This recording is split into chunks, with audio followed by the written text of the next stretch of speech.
క్రీస్తునందు ప్రియమైన సహోదరి సహోదరులందరికీ మన ప్రభువును లోక రక్షకుడైన యేసుక్రీస్తు వారి పరిశుద్ధ నామములో మీ అందరికీ ఉదయకాల సమయంలో శుభాభివందనాలు తెలియచేస్తూ ఉన్నాను.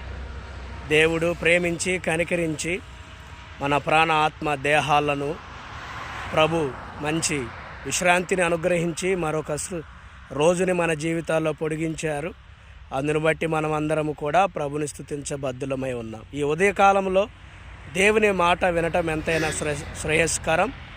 అది జీవపు ఊట కూడా మంచిది. మనం బైబిల్ గ్రంథంలో 66 పుస్తకాలు ఉన్నాయి. ఎన్నో విషయాలు మనం నేర్చుకుంటూ ఉంటాము, తెలుసుకుంటూ ఉంటాము. కానీ కీర్తన గ్రంథంలో అసలు ఎన్ని అధ్యాయాలు ఉన్నాయి, వాటిని ఎవరు రాశారు, మనం ఎప్పుడు కూడా వాటిని ఆలోచించలేకపోతూ ఉన్నాం. కీర్తన గ్రంథంలో మొత్తంగా 150 పుస్తకాలు ఉన్నాయని మనం అందరము ఎరిగిన వారమే. 150 కీర్తనలు ఉన్నాయి.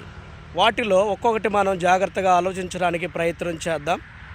మొట్టమొదటిగా మరి బైబిల్ గ్రంథంలో కీర్తన గ్రంథం పెద్ద గ్రంథంగా మనం భావించవచ్చు.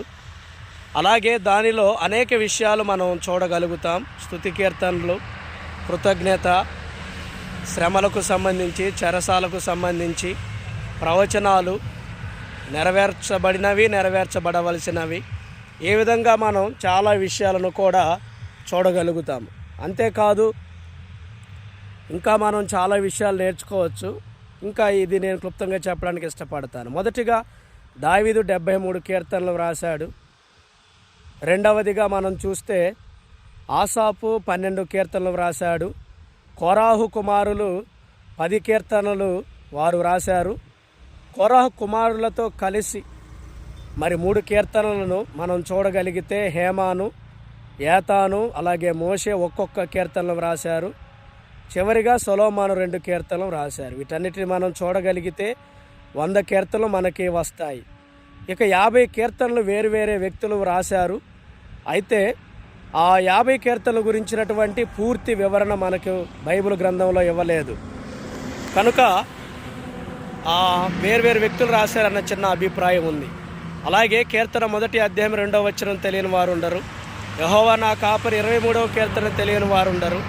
103వ కీర్తన స్తుతి కీర్తన తెలియని వాడు ఉండరు. అలాగే 150వ కీర్తన కూడా దేవుని స్తుతించుట మంచిది. ఈ యొక్క షార్ట్ వీడియో మీరందరూ కూడా వినండి. మరి ఎవరు రాశారో తెలుసుకోండి. చక్కగా ఇతరులకు షేర్ చేయమని, సబ్స్క్రైబ్ చేయమని ప్రభు పేరిట మనవి చేస్తూ ఉన్నాను. దేవుడు మిమ్మల్ని దీవించును గాక.